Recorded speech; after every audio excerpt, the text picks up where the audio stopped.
Bismillahirrahmanirrahim. Dans cette nouvelle vidéo, on va étudier le deuxième type de granit. C'est le granit intrusif et on va prendre comme exemple le granit de Zaïre. Donc sur la figure A, on observe le massif granitique de Zaïre, désigné par le signe plus. Ce granit est entouré d'une auréole de métamorphisme de contact ou tout simplement auréole métamorphique. C'est un ensemble de roches métamorphiques qui entourent le granit intrusif. Ces roches forment une sorte de ceinture ou bande aux alentours du granit et occupent une étendue qui est généralement très limitée de 1 à 3 km de large environ.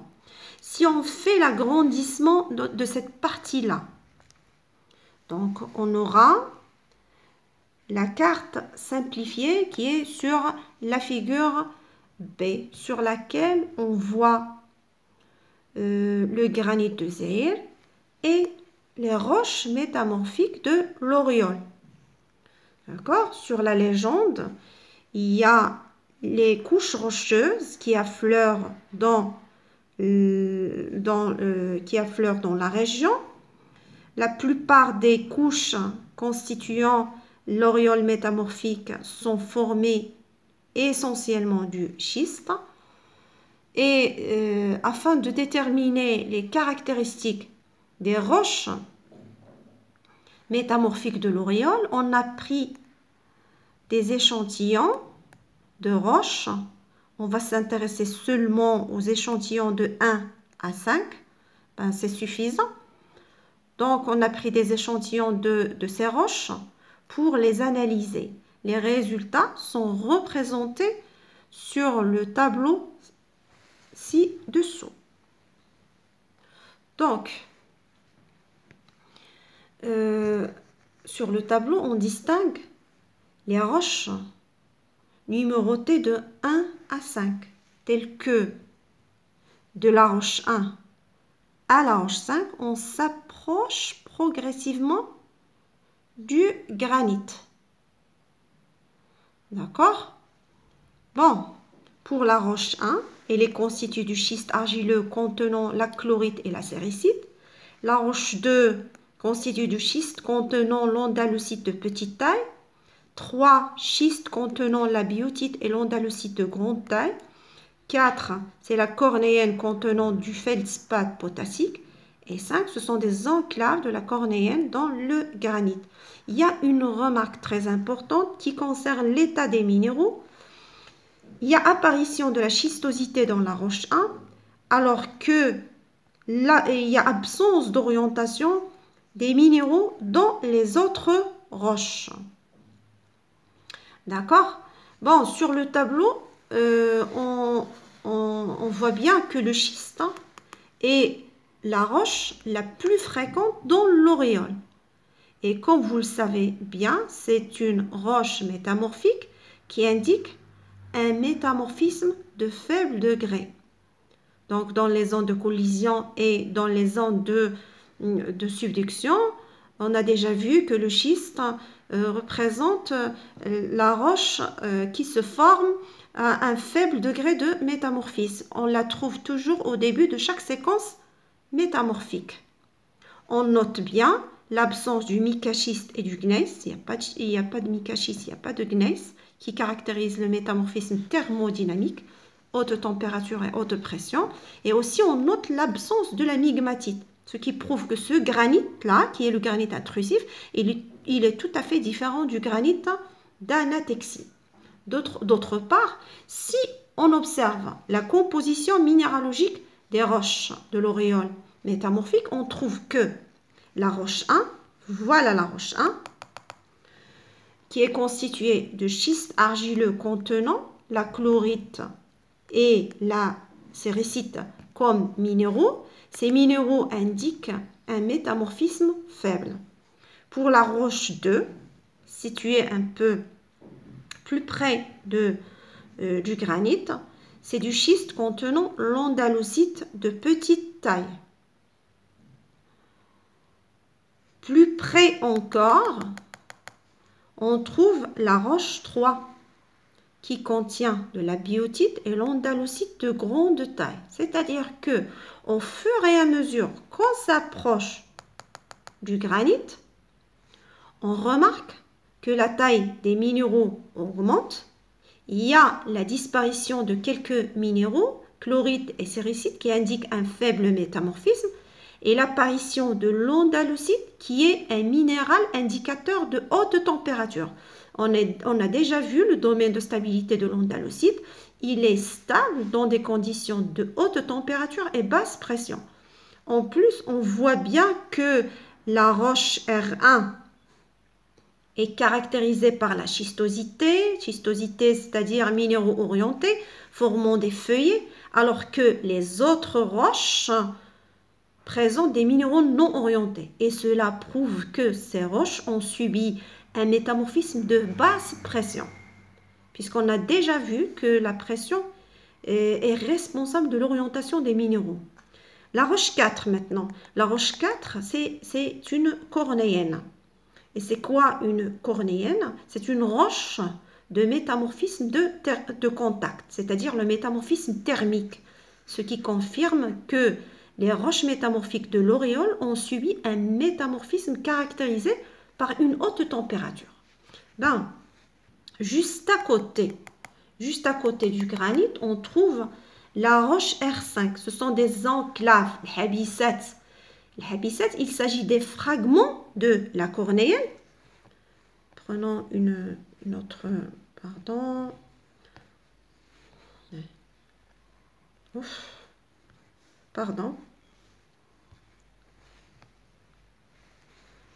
Bon, les habissats, il s'agit de fragments, voilà, de la cornéenne qui se trouve à l'intérieur du granit intrusif. Ce sont les enclaves, c'est une caractéristique du granit intrusif. On ne trouve jamais des enclaves dans le granit d'anatexie, c'est-à-dire qu'ils ont été arrachés des roches avoisinantes, la cornéenne, des roches avoisinantes, lors de la montée du magma. Parfois, on peut trouver dans le granit intrusif des enclaves qui proviennent de grandes profondeurs, telles que des enclaves de gneiss, ce qui montre que le granit intrusif prend son origine du granit d'anatexie. Donc, je tiens à dire que les enclaves, ils présentent toujours une structure et une composition minéralogique différente du granit intrusif qui les contient. Bon, pour plus d'informations, on a la coupe géologique. Bon, la coupe géologique, la voilà. Réalisée entre les deux points A et B. Cette coupe montre que la limite du granit intrusif recoupe les limites des couches avoisinantes. C'est pas du tout comme dans le granit d'anatexie qui se trouve en bas des roches métamorphiques avoisinantes et il présente généralement des limites parallèles aux limites des roches avoisinantes.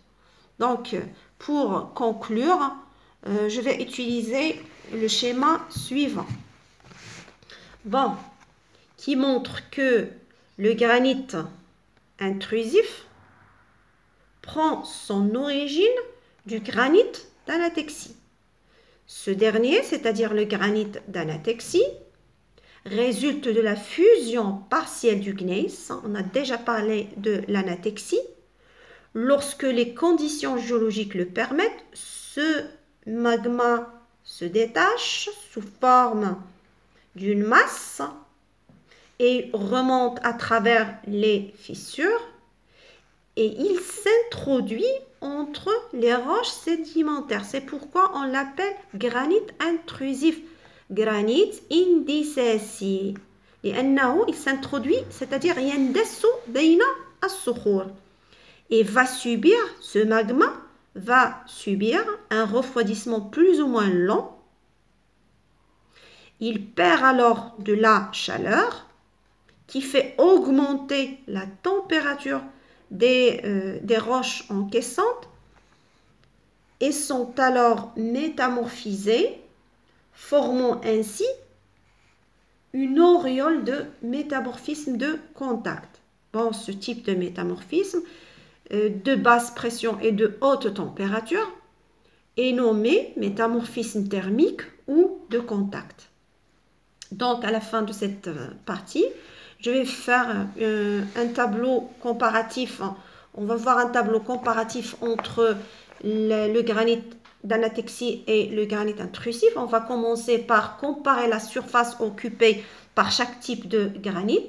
Bon, pour le granit d'anatexie, il occupe une étendue géographique importante, alors que le granit intrusif, il occupe, voilà le granit d'anatexie, le granit intrusif, il occupe une étendue géographique limitée. Maintenant, on va comparer la limite entre le granit et les roches avoisinantes. Donc, le granit d'anatexie, il présente une limite diffuse, c'est-à-dire qui n'est pas nette avec les roches avoisinantes. Pourquoi? Parce qu'il y a un passage progressif par une roche intermédiaire ou bien une roche mixte qui est la migmatite. Alors que pour le granit intrusif, la limite est nette avec les roches avoisinantes. On va comparer maintenant les roches avoisinantes. Donc, pour le granit d'anatexie, il est délimité par la migmatite, alors que le granit intrusif, il est entouré d'une auréole de métamorphisme. Voilà la migmatite, si on voit le schéma pour le granit d'anatexie. Pour le granit intrusif, il est entouré d'une auréole de métamorphisme de contact. On compare maintenant le type de métamorphisme relatif à chaque granit. Pour le granit d'anatexie, il est lié au métamorphisme thermodynamique ou régional, c'est-à-dire haute température, haute pression, alors que le granit intrusif est lié au métamorphisme thermique ou de contact, haute température, basse pression. À la fin, on va comparer l'origine du magma. Le magma, pour le granit d'anatexie, le magma est issu de l'anatexie, c'est-à-dire la fusion partielle du gneiss, et qui se refroidit sur place. Alors que pour le granit intrusif, le magma, il est issu de l'anatexie toujours, mais qui monte à travers les roches encaissantes et donne un granit intrusif. C'est tout pour la géologie. Wassalamu alaikum wa rahmatullahi ta'ala wa barakatuh.